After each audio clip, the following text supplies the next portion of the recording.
Hello दोस्तों, स्वागत करता हूं आप सभी का अपने इस यूट्यूब चैनल पॉलीटेक्निकल क्लासेस पर। दोस्तों, आशा करता हूं आप लोग अच्छे होंगे, घर पर होंगे और अपने एग्ज़ाम की प्रिपरेशन को अच्छे से करेंगे। तो चलिए दोस्तों, आज की इस वीडियो में हम देखने वाले हैं पॉलीटेक्निक सेकंड सेमेस्टर इलेक्ट्रिकल या फिर इलेक्ट्रॉनिक्स या फिर मैकेनिकल या फिर सिविल अदर ब्रांच के जितने भी स्टूडेंट होंगे वो सब्जेक्ट है बेसिक ऑफ मैकेनिकल या फिर कह सकते हैं basic of civil and mechanical, इस टाइप से जो सब्जेक्ट है तो उसका जो चैप्टर है ओवरव्यू ऑफ डीसी सर्किट। तो आज इसके इम्पॉर्टेंट टाइप क्वेश्चनों को देखेंगे जो कि हमारे ऑनलाइन एग्ज़ाम जो होने वाला है उससे रिलेटेड है, जो कि बहुत ही इंपॉर्टेंट क्वेश्चन है। दोस्तों देखिए, वीडियो शुरू करने से आपको बता दें कि यदि आप चैनल पर नए हैं तो चैनल को सब्सक्राइब कर लें और बेल आइकन को प्रेस कर दें ताकि जो भी वीडियोज़ डालें आपसे मिस ना होने पाए। और देखिए, आपके एग्ज़ाम से रिलेटेड जो है न्यूज़ भी अपडेट मतलब करते रहते हैं, तो आप सब्सक्राइब कर लीजिए और बाकी इसमें आप ही का भला होगा। बाकी देखिए, यहाँ पे क्वेश्चन नंबर 1 क्या दिया गया है कि ओवरव्यू ऑफ डीसी सर्किट आपने पढ़ा ही होगा, चैप्टर नंबर 1 है। तो देखिए, क्वेश्चन नंबर 1 यहाँ पे लिखा है कि स्थिर विद्युत है। तो देखिए, स्थिर विद्युत क्या होता है आपको बताना है। इसमें देखिए 4 ऑप्शन दिए गए हैं। ऑप्शन ए, ऐसा विद्युत जो एक स्थान से दूसरे स्थान तक पहुंचाया जा सकता है, या फिर ऑप्शन बी, ऐसा विद्युत जो एक स्थान से दूसरे स्थान तक नहीं पहुंचाया जा सकता है, या फिर ऑप्शन सी दोनों, या फिर ऑप्शन डी इनमें से कोई नहीं। दोस्तों देखिए, स्थिर विद्युत क्या होता है। स्थिर विद्युत एक ऐसा विद्युत होता है जिसे हम एक स्थान से दूसरे स्थान तक स्थानांतरित नहीं कर सकते, मतलब पहुंचा नहीं सकते हैं। तो यहाँ पे जो ऑप्शन बी हो जाएगा इसका राइट आंसर हो जाएगा। और अगर हम स्थिर विद्युत की थोड़ा सा और बात करें तो स्थिर विद्युत को हम एक दूसरे रूप में कहते हैं, जिसको हम घर्षण विद्युत बोलते हैं। तो स्थिर विद्युत को हम घर्षण विद्युत भी कहते हैं। तो इस टाइप का भी क्वेश्चन एग्जाम में पूछा जा सकता है कि घर्षण विद्युत क्या होता है, तो उसकी परिभाषा सेम यही होगी। तो बाकी बढ़ते हैं, क्वेश्चन नंबर 1 आपको समझ में आए क्या होगा। बाकी देखते हैं क्वेश्चन नंबर 2 क्या है कि घर्षण विद्युत के उदाहरण हैं। देखिए, घर्षण विद्युत के क्या उदाहरण हैं आपको बताना है। तो देखिए, इसमें हमने उदाहरण को लिखा नहीं है। तो देखिए, घर्षण विद्युत की आपको उदाहरण थोड़ा सा बता देते हैं कि जैसे हम बालों में कंघी को रगड़ते हैं तो वो भी एक घर्षण विद्युत का उदाहरण हो जाता है। या फिर क्या करते हैं मतलब जब हम नायलॉन के कपड़ों को रगड़ते हैं, तो इस प्रकार से सारी चीज़ें आप पढ़े होंगे। तो वो सब सारी चीज़ें घर्षण विद्युत के उदाहरण है, तो आप उसको पढ़ लीजिएगा। बाकी देखते हैं क्वेश्चन नंबर 2 क्या है यहाँ पे कि स्थिर विद्युत को एक और नाम से जाना जाता है। देखिए, स्थिर विद्युत को एक और नाम से जाना जाता है, अभी अभी हमने आपको बताया है। तो आप भी चलिए बताइए। ऑप्शन ए दिया है घर्षण विद्युत, ऑप्शन बी चलित विद्युत, और ऑप्शन सी दोनों, और ऑप्शन डी इनमें से कोई नहीं। देखिए, स्थिर विद्युत को अभी अभी हमने बताया कि स्थिर विद्युत को हम एक और नाम से जानते हैं जिसे हम घर्षण विद्युत कहते हैं। तो यहाँ पे इसका ऑप्शन है राइट हो जाएगा। और दोस्तों, आशा करता हूँ वीडियो आपको अच्छी लगी होगी, और वीडियो अगर अच्छी लगी रही तो वीडियो को लाइक कर दें और चैनल को प्लीज़ प्लीज़ सब्सक्राइब कर दें। क्योंकि देखिए, हमने देखा यार यहाँ पे ना कि 45% लोग ऐसे हैं, 45 या 44% लोग ऐसे हैं जो वीडियो को तो वॉच तो कर रहे हैं, वीडियो वॉच कर रहे हैं, पर चैनल को सब्सक्राइब नहीं कर रहे हैं। तो यार आपसे रिक्वेस्ट है, चैनल को सब्सक्राइब कर लो। और बाकी देखते हैं क्वेश्चन नंबर 3 क्या है, और अपनी पढ़ाई में आप अच्छे से लग जाएं। और बाकी जो भी होगा प्रमोशन का जो भी न्यूज़ आएगा वो सब अगली वीडियो में बता देंगे आपको। देखिए, क्वेश्चन नंबर 3 क्या है कि गतिक विद्युत होता है। ऑप्शन ए दिया गया हवा विद्युत जिसे एक स्थान से दूसरे स्थान तक ले जाया जा सके, मतलब ऐसा विद्युत जिसे एक स्थान से दूसरे स्थान तक हम ले जा सकते हैं। या फिर ऑप्शन बी जिसे आवश्यकता अनुसार उपयोग के स्थान पर पहुंचाया जा सकता है, या फिर ऑप्शन सी दोनों, या फिर ऑप्शन डी इनमें से कोई नहीं। तो दोस्तों देखिए, जो गतिक विद्युत होता है वो मतलब चलायमान होता है। मतलब क्या है कि वो एक स्थान से दूसरे स्थान पर जा सकता है और उसे हम आवश्यकता अनुसार उपयोग होने वाले स्थान पर पहुंचा सकते हैं। तो इसीलिए यहाँ पे ऑप्शन सी यानी दोनों हो जाएगा, ए और बी वाला दोनों हो जाएगा। यहाँ पे ऑप्शन सी इसका राइट हो जाएगा। दोस्तों, आशा करता हूँ क्वेश्चन नंबर 3 भी आपको समझ में आ गया होगा। बाकी देखते हैं क्वेश्चन नंबर 4 क्या है कि अच्छा क्वेश्चन ये भी है कि बैटरी व डीसी जनरेटर से किस प्रकार की धारा प्राप्त होती है। देखिए, बैटरी आपने देखा होगा और डीसी जनरेटर भी आपने देखा होगा, तो इससे आपको बताना है किस प्रकार की धारा प्राप्त होती है। तो ऑप्शन ए एसी धारा, ऑप्शन बी डीसी धारा, ऑप्शन सी दोनों, और या फिर ऑप्शन डी इनमें से कोई नहीं। देखिए, जो बैटरी होता है और डीसी जनरेटर होता है वो हमेशा क्या होता है, डीसी धारा को जनरेट करता है। तो यहाँ पे डीसी धारा मतलब प्राप्त होती है इनसे। तो यहाँ पे ऑप्शन भी राइट हो जाएगा क्वेश्चन नंबर 4 का। बाकी देखते हैं क्वेश्चन नंबर 5 क्या है कि हमारे घरों तक पहुँचने वाली विद्युत होती है। देखिए, हमारे घरों तक जो विद्युत पहुँचती है कौन सी होती है। तो ऑप्शन ए एसी, या फिर ऑप्शन बी डीसी, या फिर दोनों होती है, या फिर इनमें से कोई नहीं। देखिए, जो हमारे घर तक विद्युत पहुँचती है वो हमारी एसी विद्युत होती है, यानी कि अल्टरनेटिव करंट होता है, जो जिसकी आवृत्ति जो होती है 50 हर्ट्ज होती है इंडिया में। और यहाँ पे अगर हम बात करें अमेरिका की तो 60 हर्ट्ज होती है। तो अमेरिका में 60 हर्ट्ज होती है घरेलू विद्युत की जो हर्ट्ज होती है, और इंडिया में 50 हर्ट्ज होती है। तो जो घर में हमारे विद्युत उपयोग की जाती है वो एसी वाली होती है। तो यहाँ पे एसी यानी कि ऑप्शन है क्वेश्चन नंबर 5 का सही हो जाएगा। बाकी देखते हैं क्वेश्चन नंबर 6 क्या है कि विभवांतर को मापते हैं। अब देखिए विभवांतर या फिर वोल्टेज को किससे मापते हैं। ऑप्शन ए मीटर से, ऑप्शन बी वोल्ट मीटर से, या फिर ऑप्शन सी दोनों से। अब देखिए विभवांतर और वोल्टेज एक ही चीज़ होता है, तो इनको किस चीज़ से मापते हैं। अगर यहाँ पे वोल्टेज पूछ लेता तो आपको थोड़ा सा भी भ्रमित नहीं होना है, दोनों एक ही चीज़ें होती हैं। तो विभवांतर को मापते हैं किससे, एमीटर से तो हम धारा को मापते हैं, तो गलत हो जाएगा। तो हम यहाँ पे वोल्ट मीटर से मापते हैं, किससे, वोल्ट मीटर से। तो ऑप्शन बी राइट हो जाएगा, और ऑप्शन सी और डी भी रॉन्ग हो जाएंगे। बाकी देखते हैं क्वेश्चन नंबर 7 क्या है। तो आपको 6 वाला समझ में आ ही गया होगा। बाकी देखिए 7 क्या है यहाँ पे, 1 मिनट। देखिए 7 क्या है कि विभवांतर की बीमा होती है। अच्छा, अब विभवांतर की बीमा क्या होती है आपको चलिए बताना है। तो ऑप्शन ए दिया गया है कि ml2 t⁻⁻3 a⁻⁻1। Option B दिया गया है m⁻⁻1 l⁻2 t⁻3 a⁻1। और ऑप्शन सी दिया गया है mlt⁻2। और ऑप्शन डी दिया गया है mlt⁻2 a⁻2।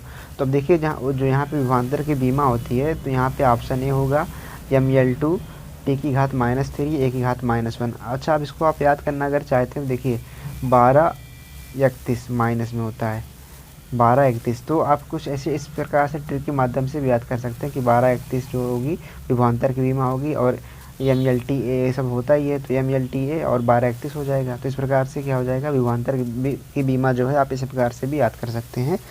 और बाकी देखते हैं क्वेश्चन नंबर 8 क्या है इसमें कि आवेश प्रवाह की दर को क्या कहते हैं। अच्छा, आवेश प्रवाह की दर को हम क्या कहेंगे, तो आपको पता ही होगा, बेसिकली चीज़ें हैं, आपने पढ़ा भी होगा। तो ऑप्शन विभवांतर कहेंगे, या फिर ऑप्शन बी विद्युत धारा कहेंगे, ऑप्शन सी प्रतिरोध कहते हैं, या फिर ऑप्शन डी इनमें से कोई नहीं। देखिए आवेश प्रवाह की जो दर होती है वो हमेशा क्या कहलाती है, विद्युत धारा कहलाती है।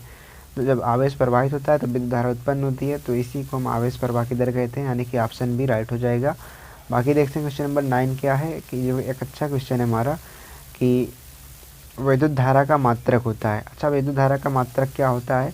ऑप्शन ए मीटर होगा, ऑप्शन बी कूलाम पर सेकेंड होगा, या फिर ऑप्शन सी दोनों होगा, या फिर ऑप्शन डी इनमें से कोई नहीं। तो देखिए जो विद्युत धारा का मात्रक होता है यहाँ पे क्या होता है, एम्पियर होता है। आपने पढ़ा होगा, तो यहाँ पे एम्पियर भी होता है और कूलाम पर सेकेंड भी होता है, क्योंकि Q/T होता है। आई बराबर क्या होता है, आई बराबर क्या होता है, Q/T होता है। Q का मतलब कूलाम, और क्या कहते हैं यहाँ पे टी का मतलब सेकेंड, तो कूलाम पर सेकेंड यहाँ पे ऑप्शन सी दोनों हो जाएगा, यानी कि एम्पियर भी हो जाता है और कूलाम पर सेकेंड भी होता है विद्युत धारा का मात्रक, तो इसीलिए यहाँ पे ऑप्शन सी दोनों होगा। तो आशा करता हूँ क्वेश्चन नंबर 9 तक आपको समझ में आ गया होगा। चलिए बढ़ते हैं क्वेश्चन नंबर 10 की तरफ, जो एक अच्छा क्वेश्चन ये भी है कि बाहरी परिपथ में इलेक्ट्रॉन का प्रवाह होता है। अब देखिए बाहरी परिपथ में इलेक्ट्रॉन का प्रवाह कैसे होता है आपको बताना है। ऑप्शन ए बैटरी के नेगेटिव से पॉजिटिव टर्मिनल की ओर, या फिर ऑप्शन बी बैटरी के पॉजिटिव से नेगेटिव टर्मिनल की ओर, या फिर ऑप्शन सी दोनों से, या फिर ऑप्शन डी इनमें से कोई नहीं। देखिए जो बैटरी, मान लीजिए इस प्रकार से बैटरी है, और ये धन ध्रुव है बैटरी का, और ये ऋण ध्रुव है। तो अब देखिए जो बाहरी परिपथ में धारा प्रवाहित होती है हमेशा इधर से नेगेटिव से पॉजिटिव की ओर, मतलब ऐसे जाती धारा जो हमारी आई बहती है नेगेटिव से हमेशा पॉजिटिव, मतलब इलेक्ट्रोड की ओर, टर्मिनल की ओर। तो यहाँ पे क्या हो जाएगा, देखिए कहाँ पे है, ऑप्शन ए में है कि बैटरी के नेगेटिव से पॉजिटिव टर्मिनल की ओर बाह्य परिपथ में धारा प्रवाहित होती है, तो इसलिए यहाँ पे ऑप्शन ए राइट हो जाएगा। बाकी देखते हैं क्वेश्चन नंबर 11 क्या है कि परिपथ में विद्युत धारा मापने के लिए यूज़ करते हैं। अब देखिए परिपथ में अगर विद्युत धारा को मापना है तो हम किस चीज़ का यूज करेंगे, किस यंत्र का। तो ऑप्शन ए मीटर का, ऑप्शन बी वोल्ट मीटर का, ऑप्शन सी मल्टीमीटर का, या फिर ऑप्शन डी इनमें से कोई नहीं। देखिए अगर विद्युत धारा को मापना है परिपथ में तो उसे हम एमीटर के द्वारा मापते हैं, एमीटर के द्वारा मापते हैं, और एमीटर को हम श्रेणी क्रम में जोड़ते हैं। इसमें जोड़ते हैं, सीरीज में जोड़ते हैं, परिपथ के सीरीज में जोड़ते हैं। तो ये भी बात आप याद रखिएगा। और यहाँ पे क्या हो जाएगा कि परिपथ में विद्युत धारा को मापने के लिए एमीटर का यूज़ करेंगे, तो यहाँ पे क्वेश्चन नंबर 11 का ऑप्शन ही राइट हो जाएगा। और बाकी देखते हैं क्वेश्चन नंबर 12 क्या दिया गया है कि वैद्युत प्रतिरोध की बीमा क्या होती है। अब देखिए वैद्युत प्रतिरोध की बीमा क्या होती है, आपको ऑप्शन दिया गया है। ऑप्शन है m⁻⁻1 l⁻2 t⁻3 a⁻2, और ऑप्शन बी दिया गया है ml2 टी की पावर -3 ए की पावर -2 और ऑप्शन सी दोनों है और यहाँ पे ऑप्शन डी इनमें से कोई नहीं। तो देखिए जो वैद्युत प्रतिरोध की जो बीमा होती है क्या होती है, ml टी की पावर -3 ए की पावर -2, यानी क्या होता है यहाँ पे 12 -32। मतलब क्या है यहाँ पे देखिए ml टी ए रहता ही है। अब यहाँ पे जो घाते हैं 12 -32, तो आप इस प्रकार से याद कर सकते हैं कि 12 -32 का मतलब -3 -2। तो आप इस प्रकार से कुछ ट्रिक के माध्यम से याद कर सकते हैं। तो इसीलिए यहाँ पे विद्युत प्रतिरोध की जो बीमा हो जाएगी ऑप्शन बी हो जाएगा, यानी कि क्वेश्चन नंबर 12 का ऑप्शन बी राइट हो जाएगा। बाकी बढ़ते हैं क्वेश्चन नंबर 13 की तरफ। तो दोस्तों आशा करता हूँ वीडियो अच्छी लग रही होगी। अगर वीडियो अच्छी लगे तो वीडियो को लाइक करते चलें, और यार देखो बड़ी मेहनत लगती है वीडियो को बनाने में, तो इसीलिए इस चैनल को सब्सक्राइब भी कर दिया करो। तो मतलब मज़ा आ जाता है यार। मैं जब देखता हूँ ना कि मतलब 45% लोग ऐसे होते हैं जो वीडियो को वॉच कर जाते हैं और सब्सक्राइब करते हैं, तो मतलब बहुत दुख होता है। तो इसीलिए यार सब्सक्राइब कर दिया करो। बाकी देखिए क्वेश्चन नंबर 13 क्या है कि वैद्युत चालकता की बीमा होती है। तो वैद्युत चालकता की क्या बीमा होती है आपको बताना है। ऑप्शन ए दिया गया है ml टी की पावर -3 ए की घात -2, और ऑप्शन बी दिया गया है m की घात -1 एल की घात -2 टी की पावर 3 ए की घात 2, और यहाँ पे ऑप्शन सी दिया गया है ml टी की घात -2 और ऑप्शन डी इनमें से कोई नहीं। तो देखिए जो विद्युत चालकता की जो बीमा होती है ना दोस्तों, यहाँ पे क्या होती है m की घात -1 एल की घात -2 टी की पावर 3 ए की पावर 2 होता है। यानी यहाँ पे क्या होता है, यहाँ पे ये हो जाता है कि -12 और 32। -12 का मतलब -1 -2 3 और 2। तो ये मतलब हमारी विद्युत चालकता की बीमा होती है।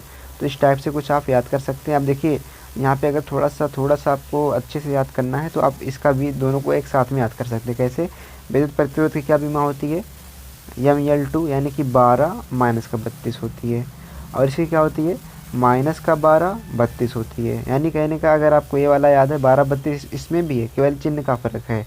इसमें 12 मतलब यहाँ पे 12 का मतलब क्या हो गया, यहाँ पे देखो कि 12 -32 का मतलब कि 1 2 -3 और -2, और -12 32 का मतलब कि -1 -2 और 3 2।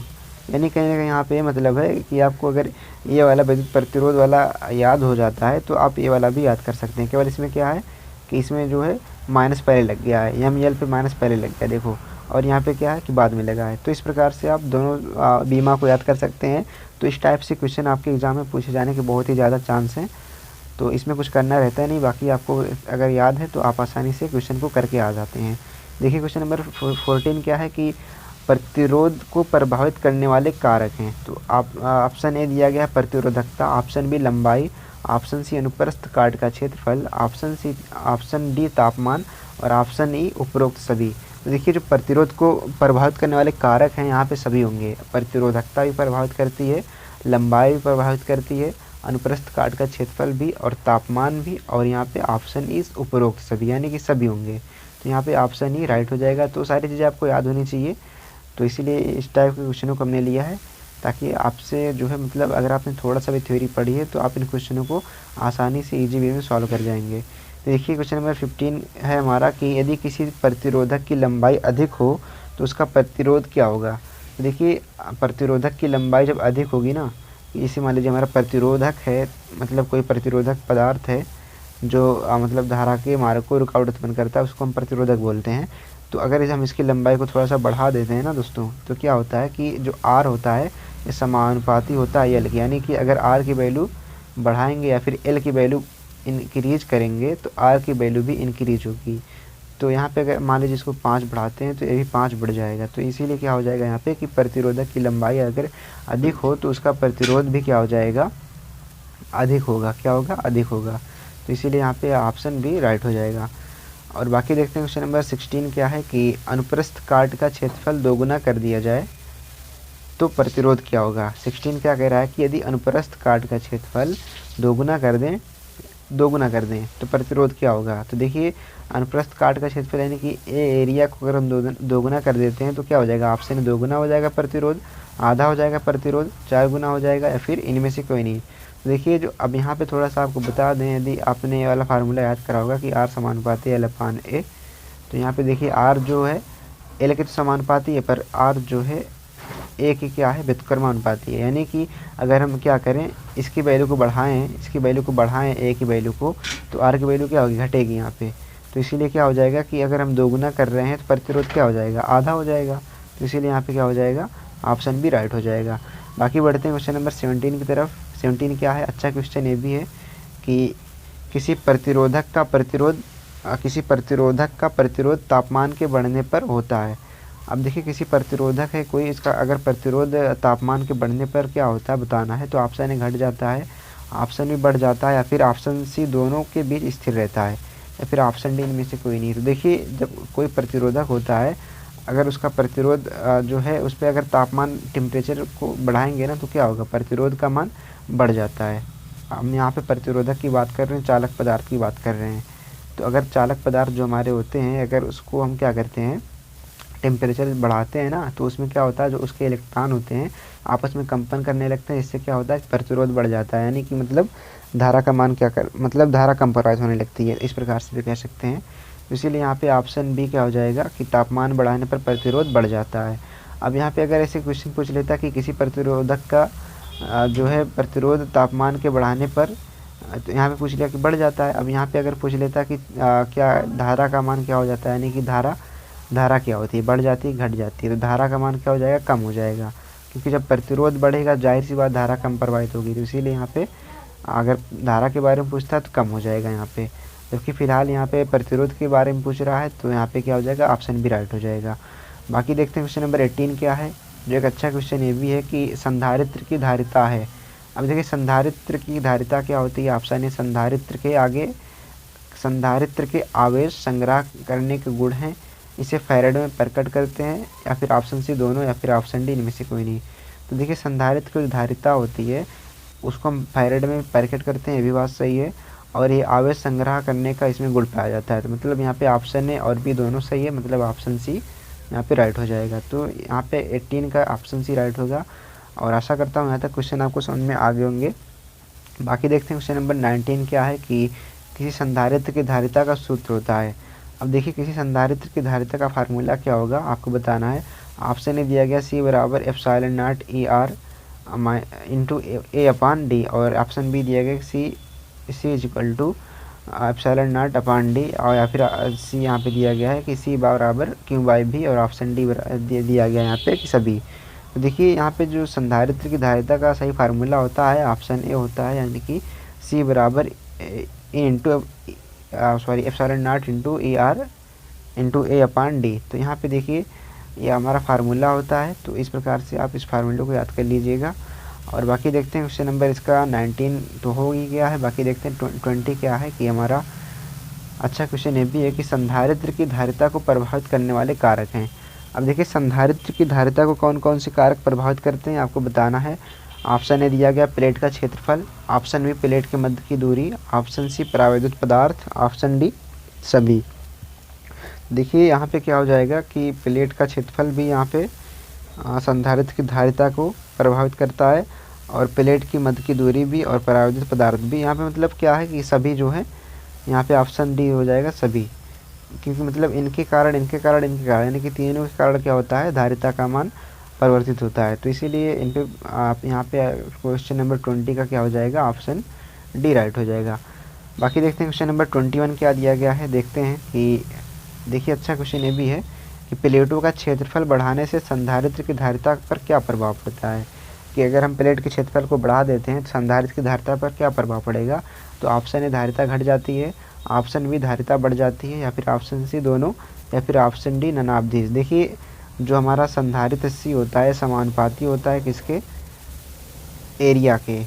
मतलब यहाँ पे सी अगर समानुपाती होगा ए के, तो मतलब यहाँ पे अगर ए का वैल्यू बढ़ा रहे हैं सी का वैल्यू भी, धारिता का वैल्यू भी बढ़ेगा यहाँ पे। तो अब देखिए क्वेश्चन क्या कह रहा था कि प्लेटों का क्षेत्रफल बढ़ाने से धारिता का मान क्या होगा। तो मतलब जाहिर सी बात है समानुपाती होता है, तो मतलब धारिता बढ़ जाएगी। तो यहाँ पे ऑप्शन बी इसका क्या हो जाएगा, राइट हो जाएगा। आगे चलिए देखते हैं क्वेश्चन नंबर 22 क्या है कि प्लेट के मध्य की दूरी कम करने से संधारित्र की धारिता पर क्या प्रभाव पड़ेगा। अब देखिए प्लेट की मध्य की दूरी अगर कम कर देंगे तो धारिता पर क्या प्रभाव पड़ेगा। ऑप्शन धारिता घट जाएगी, ऑप्शन बी धारिता बढ़ जाएगी, या फिर ऑप्शन सी क्या कहते हैं यहाँ पे धारिता स्थिर रहेगी, या फिर ऑप्शन डी इसमें क्या हो जाएगा कि नन ऑफ दिस हो जाएगा। देखिए अगर प्लेटों के मध्य की जो दूरी है स्मॉल डी जो हमारी है दूरी, अगर इसका मान हम घटा रहे हैं, क्या है घटाए तो लिखा है, देखिए कम कर रहे हैं, तो धारिता क्या हो जाएगा। देखिए सी समानुपाती होता है 1/d के दूरी के। अगर हम दूरी कम कर रहे हैं, दूरी क्या कर रहे हैं, कम कर रहे हैं, तो मतलब क्या होगा, धारिता का मान बढ़ेगा। और अगर हम यहाँ पे दूरी का वो बढ़ा रहे हैं तो धारिता का मान क्या हो जाएगा, घट जाएगा। अब जब यहाँ पे बात की जा रही है कि प्लेटों के जो मध्य की दूरी है वो कम है, मतलब उसको हम कम कर रहे हैं, तो मतलब क्या हो जाएगा, धारिता क्या हो जाएगी हमारी, बढ़ जाएगी।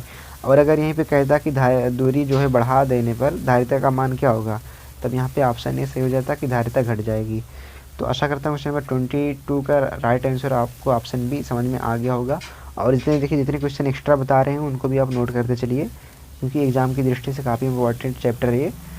यहाँ से क्वेश्चन लगभग क्वेश्चन यहाँ से पूछा जा सकता है। बाकी देखिए क्वेश्चन नंबर 23 क्या है कि संधारित्र की प्लेटों के मध्य 1 मिनट, संधारित्र की प्लेटों के मध्य परावैद्युत पदार्थ रखने से धारिता पर क्या धारित्र की जो प्लेटें होती हैं यदि उनके मध्य आप क्या करेंगे, परावैद्युत पदार्थ रख देंगे तो क्या हो जाएगा, धारिता का मान बढ़ जाएगा या फिर घट जाएगा या फिर स्थिर रहेगा या फिर इनमें से कोई नहीं। तो देखिए इसमें क्या हो जाएगा कि जब आप इनके मध्य प्लेटों के मध्य परावैद्युत पदार्थ रख देंगे तो धारिता का मान बढ़ जाएगा, तो इसीलिए यहाँ पे ऑप्शन है राइट हो जाएगा। और बाकी देखते हैं क्वेश्चन नंबर 23 तो आपको समझ में आ ही गया होगा। और बाकी चलिए देखते हैं क्वेश्चन नंबर 24 क्या है हमारा यहाँ पे कि श्रेणी क्रम संयोजन है। दोस्तों देखिए जो हमारा चैप्टर है अप्लाइड फिजिक्स से रिलेटेड भी है, तो उसकी दृष्टि से भी चैप्टर काफ़ी महत्वपूर्ण है। तो यदि आप इनको अच्छे से पढ़ लेते हैं तो आपका दोनों सब्जेक्ट अच्छे से तैयार हो जाएगा। तो हम आपसे उम्मीद यही करेंगे कि आप अच्छे से पढ़ें इसको। और बाकी देखिए क्वेश्चन नंबर 24 क्या है कि श्रेणी क्रम संयोजन है। तो ऑप्शन है जिसमें प्रतिरोध श्रेणी क्रम में जुड़ा हो, ऑप्शन बी जिसमें समान धारा प्रभावित हो, या फिर ऑप्शन सी दोनों, या फिर ऑप्शन डी इनमें से कोई नहीं। तो देखिए जो श्रेणी क्रम संयोजन होता है उसमें क्या होता है कि प्रतिरोध श्रेणी क्रम में जुड़ा होता है, पहली बात तो ये हो गई, यानी कि ऑप्शन ए भी इसमें सही है। और जिसमें समान धारा प्रभावित होती है मतलब ये भी सही है। आपने अगर श्रेणी क्रम के बारे में पढ़ा होगा प्रतिरोधों के, तो जिसमें धारा समान होती है तो यहाँ पे क्या हो जाएगा, ए भी सही है, ए भी सही है, मतलब यहाँ पे ऑप्शन सी राइट हो जाएगा। तो बाकी बढ़ते हैं क्वेश्चन नंबर 25 की तरफ, जो कि एक अच्छा क्वेश्चन है कि श्रेणी क्रम में जुड़े प्रतिरोध का तुल्य प्रतिरोध होता है। तो ऑप्शन ए है 1/R1 + 1/R1 + 1/R2 plus dot dot 1/Rn, या फिर ऑप्शन बी है R = R1 + R2 + R3 dot dot Rn, या फिर ऑप्शन सी दोनों, या फिर ऑप्शन डी इनमें से कोई नहीं। देखिए जो श्रेणी क्रम में जो प्रतिरोधों का तुल्य प्रतिरोध होता है वो क्या होता है, R तुल्य बराबर R1 + R2 plus dot dot Rn होता है। तो यहाँ पे ऑप्शन बी इसका राइट हो जाएगा।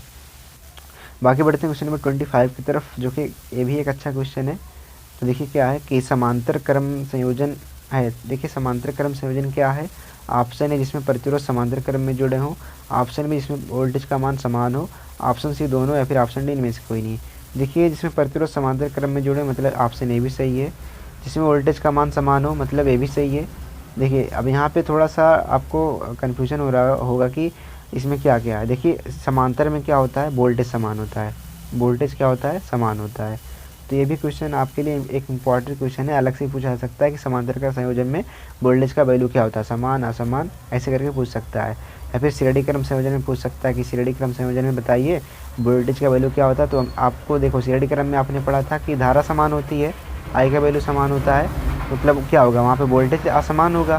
तो इसीलिए क्या हो जाएगा कि श्रेणी क्रम में सीरीज में वोल्टेज क्या हो जाएगा, असमान हो जाएगा, और पैरेलल में क्या हो जाएगा, समांतर क्रम में क्या हो जाएगा, समान रहेगा। और अगर यहीं पे हम धारा की बात करें तो श्रेणी क्रम में क्या हो जाएगा, धारा समान रहेगी। श्रेणी क्रम में जो आई का मान है धारा समान रहेगी, समांतर क्रम में क्या हो जाएगा, धारा जो आई है असमान रहेगा। तो आप इन बातों को याद रखिएगा। बाकी बढ़ते हैं क्वेश्चन नंबर 25 की तरफ। 25 तो हो ही गया, 25 ऑप्शन सी यहाँ पे था। बाकी देखते हैं क्वेश्चन नंबर 26 क्या है। एक अच्छा क्वेश्चन ये भी है कि देखिए यहाँ पे कि समांतर क्रम में जुड़े प्रतिरोध का तुल्य प्रतिरोध होता है। अब देखिए समांतर क्रम में जुड़े प्रतिरोध का तुल्य प्रतिरोध क्या होगा, ऑप्शन ए 1/R बराबर 1/R1 + 1/R2 + 1/R3 dot dot 1/Rn, या फिर ऑप्शन बी R बराबर R1 + R2 plus dot dot Rn, या फिर ऑप्शन सी दोनों, या फिर इनमें से कोई नहीं। तो देखिए यहाँ पे क्या हो जाएगा, समांतर क्रम के लिए 1/R1 बराबर 1/R1 + 1/R2 plus dot dot 1/Rn, यानी कहने का मतलब यहाँ पे ऑप्शन है राइट हो जाएगा। आपने ये सब चीज़ें पढ़ी होगी, बेसिक चीज़ें हैं। तो बाकी बढ़ते हैं क्वेश्चन नंबर 27 की तरफ, जो कि एक अच्छा क्वेश्चन है कि किरचॉफ का प्रथम नियम है। तो किरचॉफ का प्रथम नियम क्या है? ऑप्शन ए, किसी परिपथ में प्रत्येक जंक्शन पर मिलने वाली सभी धाराओं का बीजगणितीय योग शून्य होता है। ऑप्शन बी, संधि की ओर आने वाली धारा का मान व जाने वाली धारा का मान बराबर होता है, यानी कि संधि की ओर आने वाली धारा और संधि से, मान लीजिए संधि है, इसकी ओर आने वाली धारा और इससे दूर जाने वाली धारा, इनका जो मान है क्या होता है? आपस में इक्वल होता है, आपस में क्या होता है? बराबर होता है। तो मतलब यहाँ पे ऑप्शन ए भी सही है, ऑप्शन बी भी सही है, मतलब क्या है यहाँ पे? ऑप्शन सी राइट हो जाएगा, दोनों हो जाएगा। तो आशा करता हूँ क्वेश्चन नंबर 27 भी आपको समझ में आ गया होगा। बाकी देखते हैं क्वेश्चन नंबर 28 क्या है हमारा, कि किरचॉफ का संधि का नियम किस सिद्धांत पर कार्यरत है या फिर कार्य करता है? तो ऑप्शन ए है ऊर्जा संरक्षण का नियम, ऑप्शन बी ऊष्मा संरक्षण का नियम, ऑप्शन सी आवेश संरक्षण का नियम और फिर ऑप्शन डी इनमें से कोई नहीं। देखिए किरचॉफ का संधि का नियम, या फिर ऐसे ही पूछ सकता है कि किरचॉफ का प्रथम नियम किस सिद्धांत पर कार्य करता है? तो यहाँ पे ऑप्शन क्या हो जाएगा? ऑप्शन सी आवेश संरक्षण के नियम पर कार्य करता है, प्रथम नियम। तो यहाँ पे ऑप्शन सी राइट हो जाएगा। बाकी देखते हैं क्वेश्चन नंबर 29 क्या है, कि किरचॉफ का द्वितीय नियम है। अब देखिए किरचॉफ का द्वितीय नियम क्या है? ऑप्शन ए, किसी विद्युत परिपथ के प्रत्येक बंद पास का बीजगणितीय योग शून्य होता है, या फिर ऑप्शन बी, या ऊर्जा संरक्षण के सिद्धांत पर कार्य करता है, या फिर ऑप्शन सी दोनों, या फिर ऑप्शन डी इनमें से कोई नहीं। देखिए जो किरचॉफ का द्वितीय नियम होता है, जिसे हम पासीय नियम कहते हैं, तो वो ऊर्जा संरक्षण के नियम पर भी कार्य करता है। और दूसरी चीज़ में क्या होता है कि किसी विद्युत परिपथ के प्रत्येक बंद पास में इनका जो बीजगणितीय योग होता है शून्य होता है। तो यहाँ पे ऑप्शन सी, इसमें भी दोनों हो जाएगा सही, तो मतलब यहाँ पे ऑप्शन सी राइट हो जाएगा। बाकी बढ़ते हैं क्वेश्चन नंबर 30 की तरफ, जो कि एक अच्छा क्वेश्चन है, जो कि मतलब बहुत ही इंपॉर्टेंट क्वेश्चन है। देखिए क्या है कि स्टार कनेक्शन है। देखिए स्टार कनेक्शन क्या होता है आपको बताना है इसमें, कि ऑप्शन ए दिया गया इस प्रकार से, R1 R2 R3 इनके सिरे हैं, तीनों प्रतिरोध के सिरे एक जगह पे जुड़े हैं। इसमें तीनों प्रतिरोध के सिरे एक जगह पे जुड़े हैं। इसमें देखना क्या है कि R1 का जो सिरा ए है ये R2 प्रतिरोध के सिरे से जुड़ा है। अब यहाँ पे देखिए R1 का जो सिरा बी है RC प्रतिरोध के सिरे से जुड़ा गया है। तो इस प्रकार से यहाँ पे क्या अलग अलग जोड़े गए हैं। तो देखिए स्टार कनेक्शन में क्या होता है कि जो प्रतिरोध होते हैं उनके एक सिरे क्या होते हैं, एक जगह पे जुड़े होते हैं। जैसे यहाँ पे देखिए ऑप्शन ए वाले में कि इसका जो R1 R2 R3 जो प्रतिरोध है उसका सिरा एक जगह पे जुड़ा गया है, और यहाँ पे देख लीजिए R1 R2 R3 का जो प्रतिरोध है उनका सिरा एक जगह पे जोड़ा गया है। जबकि देखिए इसमें क्या है कि यहाँ पे R1 जो प्रतिरोध है सिरा ए सिरा बी, इसको अलग अलग जोड़ा गया है, यहाँ पे ऐसे, यहाँ पे ऐसे, यहाँ पे ऐसे। तो ये यहाँ पे देखिए स्टार कनेक्शन में ये होता है कि केवल आपको याद रखना है कि जो है स्टार कनेक्शन में क्या होता है कि जो प्रतिरोध होता है उनका जो सिरा होता है आपस में एक स्थान पर, मतलब एक जगह पे जोड़ा गया होता है। जैसे देखिए यहाँ पे और जैसे यहाँ पे, तो यहाँ पे क्या हो जाएगा? ऑप्शन डी तो होगा नहीं सभी। ऑप्शन ई देखिए ए और बी, यानी कि ए और बी, यानी कि यहाँ पे ऑप्शन ई सही हो जाएगा कि ए और बी वाला सही है। तो ऑप्शन ई क्या हो जाएगा? ए और बी। स्टार कनेक्शन कौन सा है? ए और बी है, यानी कि ए वाला और ए वाला। बाकी बढ़ते हैं क्वेश्चन नंबर 31 की तरफ। तो देखिए 31 क्या है कि और डेल्टा कनेक्शन है। तो ऑप्शन ए है R1 R2 R3, option B है R1 R2 R3 और ऑप्शन सी है R1 R2 R3, option D है सभी। ऑप्शन ई क्या है? ए और बी। तो देखिए यहाँ पे जो डेल्टा कनेक्शन है दोस्तों, क्या होता है कि डेल्टा कनेक्शन की अगर हम बात करें तो डेल्टा कनेक्शन में क्या होता है कि जैसे मान लीजिए प्रतिरोध R1 एक सिरा है, तो क्या हो जाएगा? R2 के दूसरे सिरे से जुड़ जाएगा, R2 के दूसरे सिरे से। और फिर क्या हो जाएगा कि R1 का जो एक सिरा ये है R3 के दूसरे सिरे से, R3 के दूसरे सिरे से, तो इस प्रकार से जुड़ जाता है अलग अलग। तो आप यहाँ पे समझ सकते हैं डेल्टा कनेक्शन को। तो यहाँ पे देखिए ऑप्शन ए में देख लीजिए R1 R2 R3 सब देखिए R1 का सिरा ए है, तो ये इससे जुड़ा है, फिर ये इससे जुड़ा है। अब देखिए यहाँ पे R1 का सिरा ये है, तो ये R3 जाकर के इससे जुड़ा है, R2 जाकर के इससे जुड़ा है। तो मतलब यहाँ पे क्या है? ऑप्शन ए और बी क्या दिख रहा है? इस डेल्टा कनेक्शन के रूप में दिख रहा है ना। और ऑप्शन सी देखिए, यहाँ पे देखिए ऐसा कुछ नहीं है। R1 का सिरा यहाँ पे है, R1 का सिरा यहाँ पे, R2 का सिरा यहाँ पे, R3 का यहाँ पे, मतलब तीनों एक स्थान पे जोड़े गए हैं। मतलब ये वाला क्या है? ये स्टार कनेक्शन है। क्या है? स्टार कनेक्शन है। और ये वाला क्या है? डेल्टा कनेक्शन है। क्या है? डेल्टा कनेक्शन है। तो यहाँ पे क्या हो जाएगा? ऑप्शन ए और बी हो जाएगा, यानी कि ए वाला यानी कि ऑप्शन ही राइट हो जाएगा। तो बाकी बढ़ते हैं क्वेश्चन नंबर 31 तो हो गया। अब देखते हैं 32 क्या है कि वोल्ट मीटर को परिपथ में लगाते हैं। अब देखिए वोल्ट मीटर जो हमारा होता है परिपथ में, उसको किस प्रकार से लगाते हैं? तो ऑप्शन ए समांतर क्रम में, ऑप्शन बी श्रेणी क्रम में, ऑप्शन सी दोनों में, या फिर ऑप्शन डी इनमें से कोई नहीं। तो अगर आपको क्वेश्चन याद होगा तो वोल्ट मीटर को हम क्या करते हैं कि समांतर क्रम में सदैव यूज करते हैं। तो यहाँ पे ऑप्शन ए क्या हो जाएगा? राइट हो जाएगा। और श्रेणी क्रम में नहीं यूज़ करते हैं, क्या यूज़ करते हैं, समांतर क्रम में। बाकी बढ़ते हैं क्वेश्चन नंबर 32 की तरफ। देखिए क्या है कि एमीटर को ब्रांच के किस क्रम में कनेक्ट किया जाता है। एमीटर को ब्रांच के किस क्रम में, ऑप्शन ए श्रेणी क्रम में, ऑप्शन बी समांतर क्रम में, ऑप्शन सी दोनों में, या फिर option D none of this. तो देखिए एमीटर को हमेशा श्रेणी क्रम में जोड़ते हैं, अभी हमने पहले बताया। अच्छा श्रेणी क्रम में क्यों जोड़ते हैं, क्योंकि देखिए अगर आप इसको समांतर क्रम में जोड़ देंगे ना एमीटर को, मान लीजिए इस प्रकार से, तो आप इसको समांतर क्रम में जोड़ देंगे तो क्या होगा, इसकी कॉइल होती है ना बहुत ही नाजुक होती है, नष्ट हो जाएगा, मतलब एमीटर जो है नष्ट हो जाएगा। तो इसीलिए इसको हम श्रेणी क्रम में ही मतलब यूज़ करते हैं। तो यहाँ पे क्या हो जाएगा, ऑप्शन ए इसका राइट हो जाएगा, ऑप्शन ए क्या हो जाएगा, राइट हो जाएगा 33 का। बाकी बढ़ते हैं क्वेश्चन नंबर 34 की तरफ, जो कि एक अच्छा क्वेश्चन ये भी है कि यदि एमीटर को पैरेलल में कनेक्ट कर दिया जाए तो क्या होगा।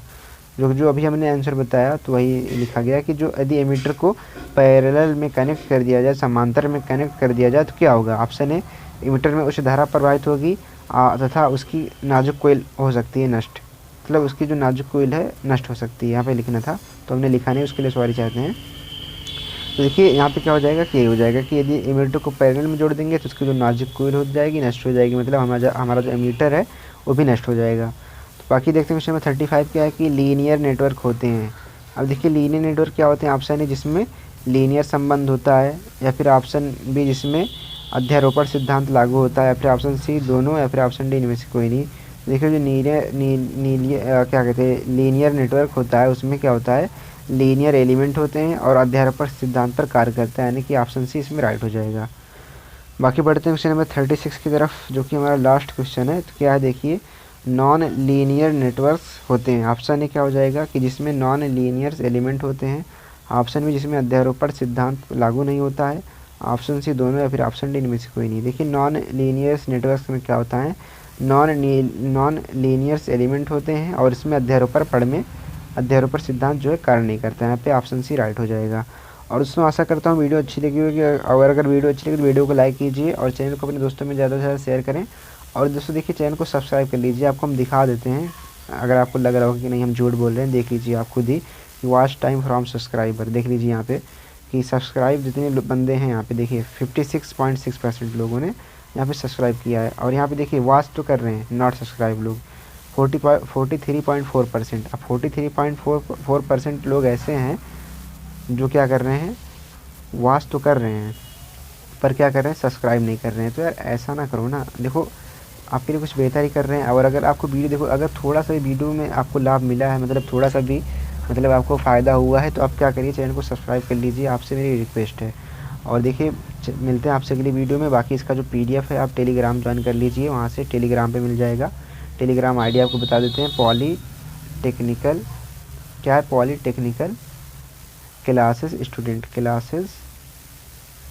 के नाम से। तो आप जब वहाँ पे जाएंगे सर्च करेंगे ये चीज़, तो जो लोगो हमने यहाँ पे लगा रखा है सेम लोगो वहाँ पे भी लगा रखा है, तो आप चैनल आपको मिल जाएगा और आप वहाँ से इसका PDF भी प्राप्त कर सकते हैं। और इसी प्रकार से हमने सारे सब्जेक्ट एनालॉग इलेक्ट्रॉनिक्स आपका हुआ, जिस प्रकार से एनालॉग इलेक्ट्रॉनिक्स हुआ, या फिर आप कह सकते हैं आपका जो है क्या कहते हैं अप्लाइड फिजिक्स, अप्लाइड मैथमेटिक्स, या फिर basic of mechanical and civil, या फिर जनरल इंजीनियरिंग। तो इस प्रकार से सारे PDF वहाँ पे मिल जाएंगे। और जो वीडियोज़ होगी आपको प्लेलिस्ट में जाना होगा, तो आपको वहाँ से प्लेलिस्ट में वीडियो सारी मिल जाएंगी। तो बाकी मिलते हैं आपसे अगली वीडियो में। अगर वीडियो आपको अच्छी लगी तो वीडियो को लाइक कीजिए और चैनल को अपने दोस्तों में ज़्यादा से शेयर करें। बाकी के लिए बाय बाय, टेक केयर।